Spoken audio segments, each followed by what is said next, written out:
adaptive reuse is kind of just keeping most of the structures and just modifying it to change the use. I personally like to think of it as kind of as like how you recycle buildings, because similar to recycling cardboard, we're taking something we don't need anymore and kind of modifying it in a way that allows us to use it for something else that we do need. And you also get a lot of the same kind of environmental benefits. Reusing something reduces the amount of waste, like demolition of buildings creates waste. So if you're converting buildings to a different use, it kind of eliminates a lot of waste. And less waste is also generated from having to construct a new building from the ground up. Hello, and welcome to Sink or Swim, a weekly podcast brought to you by RentSync, where we take a deep dive into the PropTech, multifamily, and rental housing industry. In each episode, we uncover the technologies and strategies used to help overcome operational challenges and increase the value of your multifamily investments. So, let's get into our conversation today. All right, welcome back to another episode of Sink or Swim, the podcast where we take a deep dive into the PropTech, multifamily, and rental housing industry. I'm your host today, Matt Hildebrand, and today I'm joined by Howard Chai, staff writer at STOREYS, a leading real estate news platform in Canada. Howard, thank you so much for joining me today. Thanks for having me, Matt. Glad to be here. Now, on the podcast in recent months, we've delved deep into the pressing issue of the lack of rental supply across Canada. While the obvious solution would be to construct more buildings, the limitations of available land and resources present a significant challenge. However, there is a creative and innovative solution that deserves our attention: repurposing vacant buildings. Howard has been writing about this topic for a while now and has chatted with many industry experts. So we wanted to have him on and discuss this idea even further. So without further ado, let's dive right in. So Howard, my first question to you would be really just what are your thoughts on the current rental housing situation in Canada? Thanks, Matt. Well, I think it's clear that we definitely do have a rental housing problem. It's obviously I think the supply pipeline has definitely fallen behind. And to be honest, not to be too pessimistic, but I think it's going to require a lot of changes just for us to catch up, considering the amount of people that are coming into Canada now and also coming in the future with Canada's immigration plans. So yeah, I think a lot has to change for us to catch up, let alone house all the people incoming. On a kind of a more local level, I'm based in British Columbia, and I can't really speak on areas outside of Canada, but in BC, I feel like a lot of the anger is kind of aimed at municipal governments. I think a lot of the anger is reasonable. There is, I think, justifiable reasons to be angry. And I think some of the municipal governments definitely probably do deserve it. I think they could all be doing some things better. But I think the rental housing crisis problem is specifically really more of a provincial and federal problem. I think municipal governments kind of just take the brunt of the anger because they seem a little bit more accessible compared to provincial and provincial governments. So people, when they have anger, they kind of direct at municipal governments. But it's not to absolve municipal governments. I think, like I said, most municipalities can probably be doing more in one way or another. But it's not like the incredible high asking rents in Vancouver suddenly drop off when you cross over into a neighboring city. So I think that's kind of an indicator that it's something that could be helped by municipal governments, but I think it's really more of a provincial and federal issue. And I think it'd be beneficial for us to discuss it as an industry on this kind of bigger picture national level. I talked to a lot of developers here in British Columbia, and I think just a sense of seeing public feedback. I think a lot of people in the public feel like developers are kind of this general stereotype of greedy developers wanting to make more and more money. Well, I'm sure some developers, potentially, I'm sure there are a couple that are greedy. I think they generally do want to build rental housing. I think developers know that the population of renters in Canada is growing faster than the population of homeowners. I think they know it's becoming much harder for people to buy homes. I think they know that there's a need and a demand for rental housing, and most people would agree that businesses that are successful are businesses that succeed by filling needs and satisfying demand. So I don't think this is a case where developers just don't want to build rental housing. I think part of the problem, at least from what developers I've talked to have told me, is just that it's hard making the numbers make sense. And I think that's in business. If it doesn't make money, it doesn't really make sense. Unfortunately, whether or not we like it or not, building housing is a business. A lot of it really just comes down to whether or not our current financial setup is just, from what developers have told me, just don't really make building rental housing financially viable for them. Even for non-profit housing providers, even though it's not for profit, financials still have to make sense. And right now, even non-profits are having a hard time making the numbers make sense to build rental housing. And I think that's kind of the crux of the issue here. as well.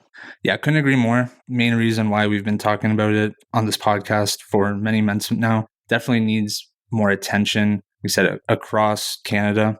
We're Toronto based, and we've been talking a lot about Toronto issues. We've been having guys like Tony Irwin on from FERPO to talk about Ontario issues in Toronto. But in Vancouver, we're facing issues. In other provinces, we're facing issues.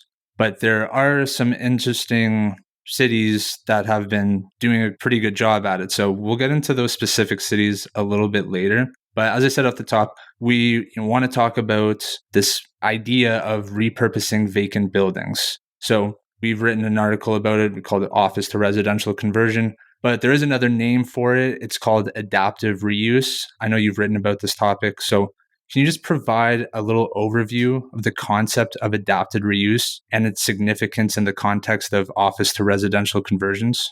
Well, the general concept of adaptive reuse is really just taking an existing building and changing how we use it, most easily through modifications, not redevelopment. Redevelopment is kind of a separate thing where you demolish and redevelop. Adaptive reuse is kind of just keeping most of the structures and just modifying it to change the use. I personally like to think of it as kind of as like how you recycle buildings, because similar to recycling cardboard, we're taking something we don't need anymore and kind of modifying it in a way that allows us to use it for something else that we do need. And you also get a lot of the same kind of environmental benefits. Reusing something reduces the amount of waste, like demolition of buildings creates waste. So if we're converting buildings to a different use, it kind of eliminates a lot of waste. And less waste is also generated from having to construct a new building from the ground up.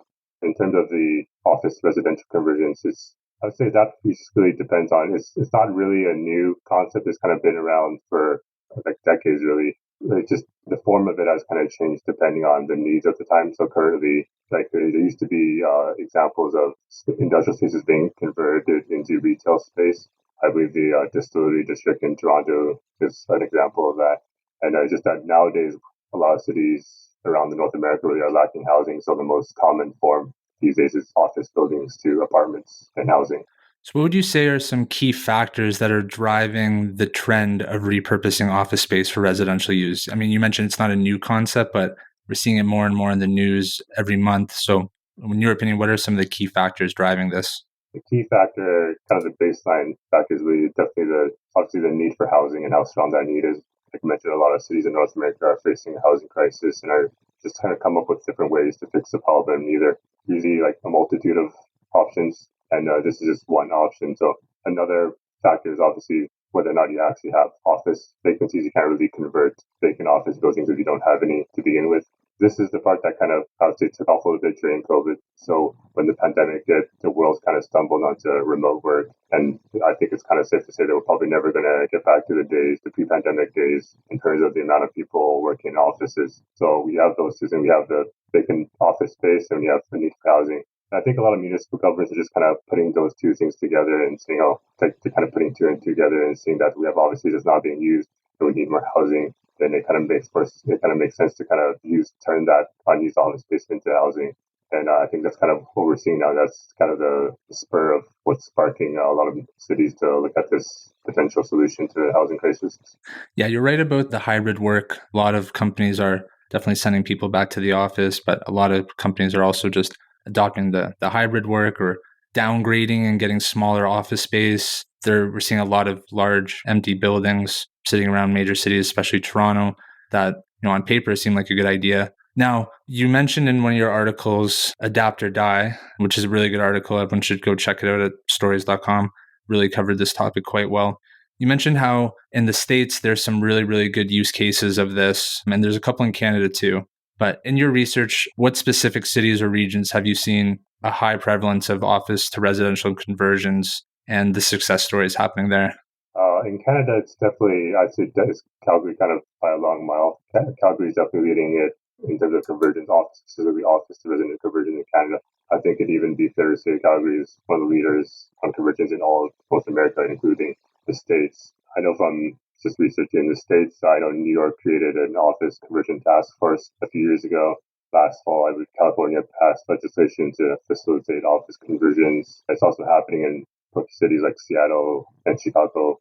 Mostly all for just reasons we kind of mentioned, like they're starting to have a lot more office vacancies. I think, I can't speak for all the cities, but I think a lot of them are kind of even higher than what we've been seeing in Canada. So it's kind of been more of an urgent problem in the States. And I think a lot of those cities would also, if you read a lot of the articles from other news organizations, they usually will mention Calgary in one way or another. So that's kind of a sign that Calgary was kind of the thing that kind of provided the first kind of proof of concept of how cities can adopt this approach kind of like on a mass scale rather than one-offs, and there are one-offs. One-offs have happened in Vancouver. I'm aware of a few that happened years ago, probably decades. Can't really think of too many recently. And I know Toronto also has several one-off projects, but not currently at the moment, I don't think there's anything as big as the scale as it is in Calgary. And kind of what happened in Calgary was that, according to the city, between around 2013 and 2018, they essentially accumulated, I believe the estimate was about 4 million square feet of new office supply. And then immediately right after that, they saw a sharp demand in office space demand, and of about, I think they estimated 6 million. So they kind of left with that remaining 2 million square feet of office space and nothing to do with it. So they tried to figure out what to do, talk to experts in the industry, and they ultimately settled on converting those office buildings to housing. And then ultimately created a downtown incentive program, financial incentive program for developers to kind of help developers take on conversion projects. Now, you mentioned the incentive program there. Developers are always looking for more reasons to build because it has to obviously make sense financially. So can you touch a little bit more on the Downtown Calgary Development Incentive Program?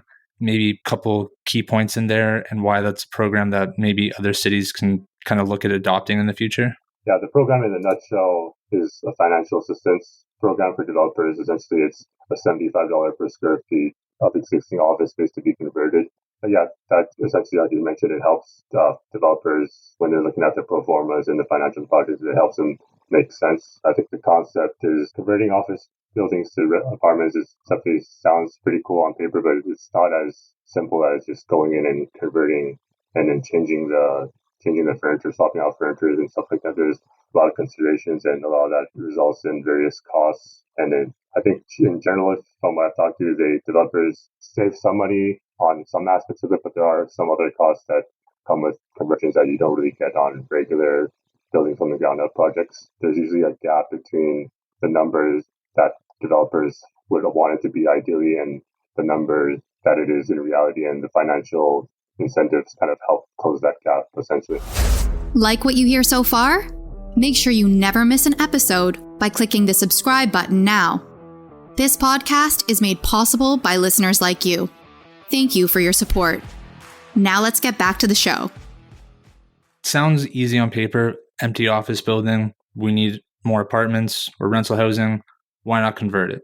But there's a lot more to it. And I mean, you're not an architect, I'm not an architect, but from talking with people across your research and your various interviews, what are some of the major challenges and considerations that architects and developers encounter when undertaking these types of projects that maybe the common folk wouldn't really think about? Yeah, there definitely are a lot of factors. What I kind of think about it is that it's like a lot of purpose buildings are office buildings, residential buildings are typically constructed specifically for their intended purposes. I'm sure everybody's familiar with the quote that form follows function. That was actually a quote that was probably coined by an architect. So that kind of tells you that buildings are usually developed and constructed and designed specifically for their purpose. So if you look at an office building compared to a residential building, even from the outside, the kind of easiest way to tell them apart is office buildings typically are just flat surface on the outside. Residential buildings typically have balconies all over the place. So if you see a building with a bunch of balconies, it's most likely a residential building. And again, that's one of the things that the balcony thing is one thing that's a consideration. A lot of residential users typically like balconies. Although I know in some places around Canada that I think developers are kind of looking at getting rid of balconies because there are some places where where you have a balcony that people may not use compared to other locations. But in general, I think residents still like to have their balconies with the views. If you're in a high-rise, part of the cost you pay for the unit is for the view, and the balconies is how you enjoy that view. So yeah, that's one of the aspects that conversions consider, whether or not you can build balconies. I know some projects in Calgary, I've seen conversion projects, they're adding balconies. A lot of them aren't. So that's one consideration. Also, floor plates for office buildings and residential buildings are typically not the same. Residential buildings are typically a bit wider. Office buildings are typically a bit narrow. So you have to kind of find the right fit in terms of the buildings, because if the building is too narrow, you can't fit a good amount of units on a single floor, which obviously comes back to whether or not developers can make the project financially viable. Office buildings typically also don't have as many walls. A lot of office buildings, office spaces, and companies are really just like open concepts where employees can talk to each other and communicate and collaborate. So in residential components in buildings, a lot of walls would have to be added up, and that can increase costs. In office buildings, also typically washrooms are kind of clustered together because it's a communal space. We have all the washrooms clustered together. But whereas in a residential building, they kind of have washrooms they kind of scattered all across the floor in different corners and not aggregated and kind of in one corner of the building. So that can affect things like plumbing and how the kind of the wires and structures of the building that you can't really, that are kind of like behind the walls that you can't really see. Same with things like HVAC. A lot of those things are kind of other things that we kind of think about when we're in office building or residential building, but they do kind of differ in terms of office to office compared to residential. And the energy use is also different. Office buildings typically use more energy during the day because that's where employees are in the building, whereas residential buildings typically use more energy at night because that's when people are at home away from work. And so that results in the amount of energy used being different, and that can also affect how you build the building, especially with the environmental standards we have nowadays. So all those things have to be analyzed and considered, and developers have to figure out how much these modifications will cost them, add them up, see how much the entire undertaking will cost, kind of factor in the things that they can't foresee or anything. I know some of them, and then they'll have to compare that to the rents that they can charge, see what the margins are of the project. If the margins are acceptable to them, then they'll go for it. If it doesn't make sense. And what Calgary's downtown incentive program is, it provides a third possibility where the margin makes sense, then perhaps the developers can go to the city and get some financial help with it, and then it'll make sense.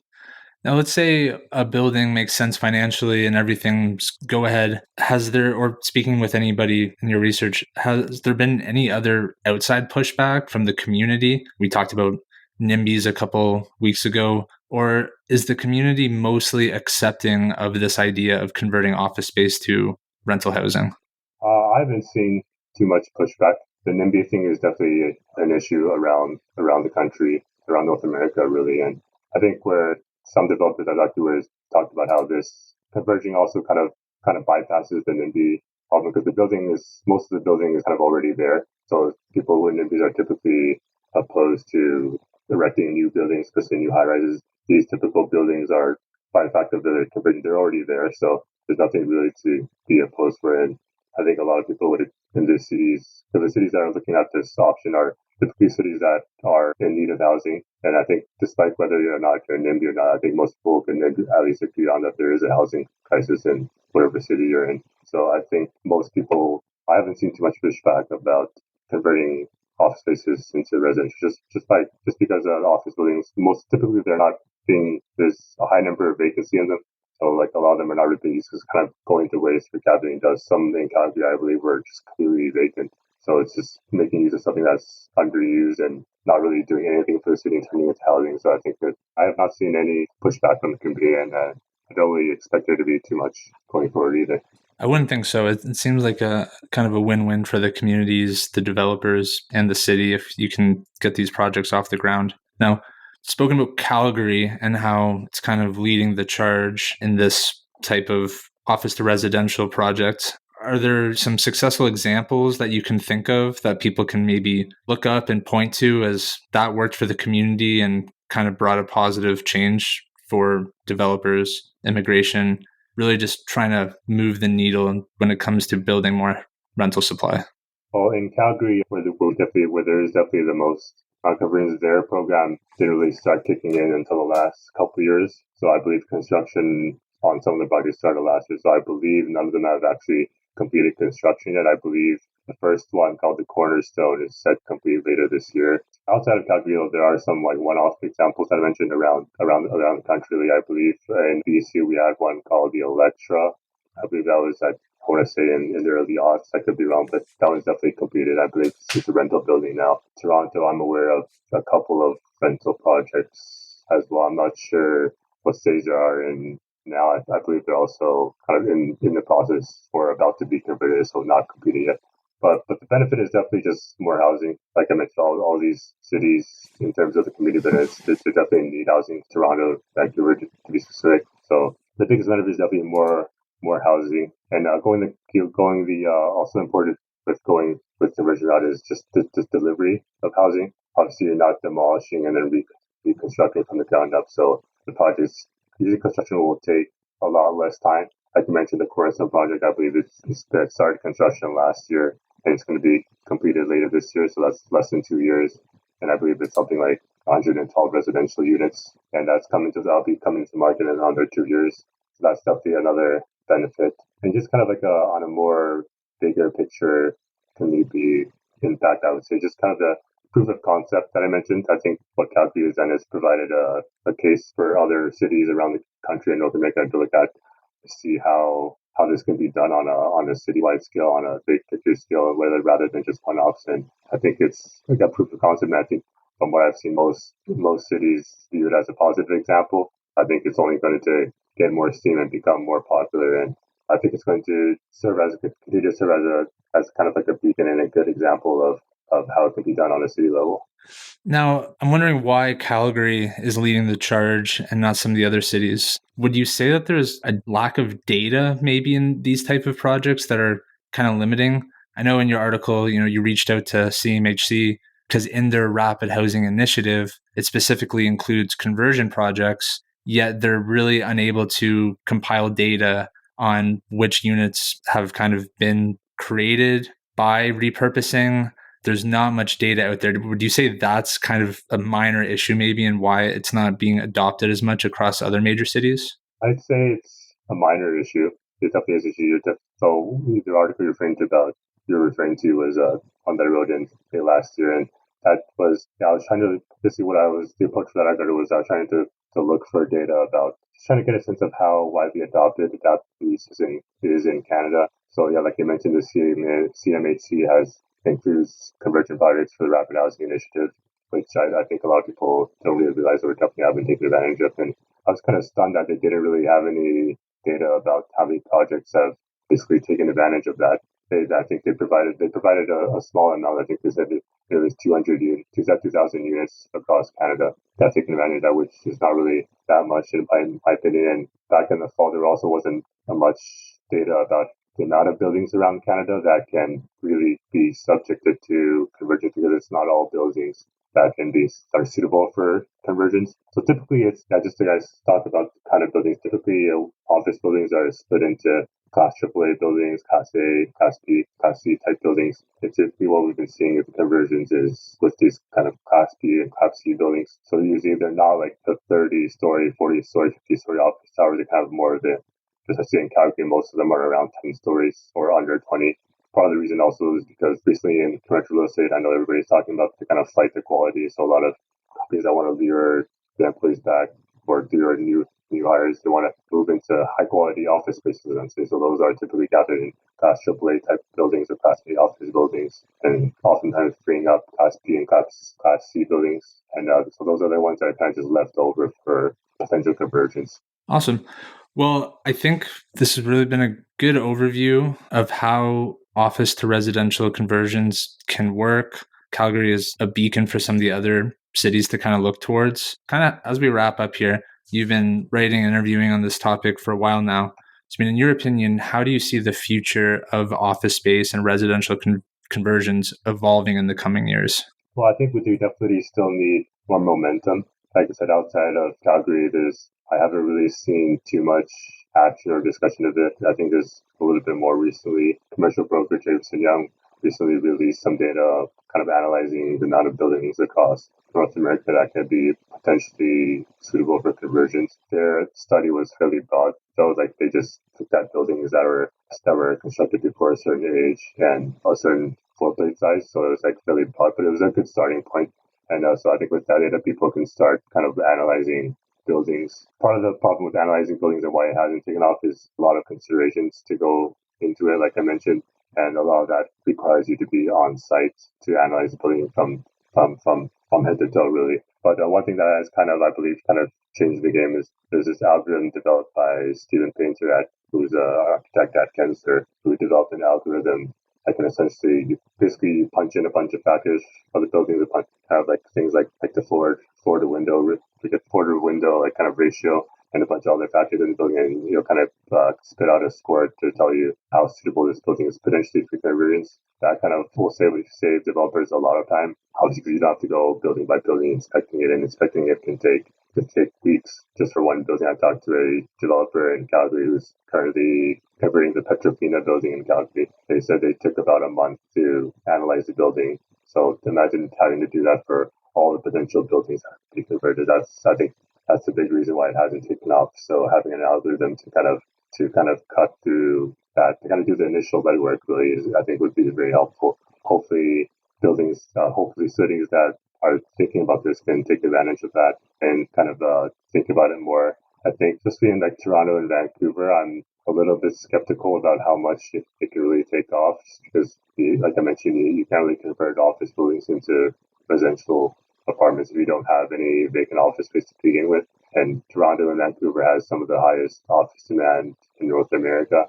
I don't think there's really any evidence that that's going to be changing. So I kind of struggle seeing how conversions are going to take off here outside of potential like one-off buildings in certain corners of the city. I know here in Toronto, there's been some one-off projects that we've covered. In BC, though, I have not really heard any chatter about conversions here. I think just because of the extremely low office vacancies. Yeah, I think one of those things will eventually have to give way for us to gain momentum. Either housing crisis has to unfortunately get even worse for people to kind of really consider this newer option, or we'd have to see like a significant drop off in office demand for us to really gain more steam. Yeah, like I mentioned, converting office space you can't really do without taking office space, but I do think it's possible. Well, I would like to see, I guess, developers in the cities kind of look at even office buildings that aren't necessarily all vacant. I haven't talked to anybody about this, or I'm not. Perhaps there's some things that I'm not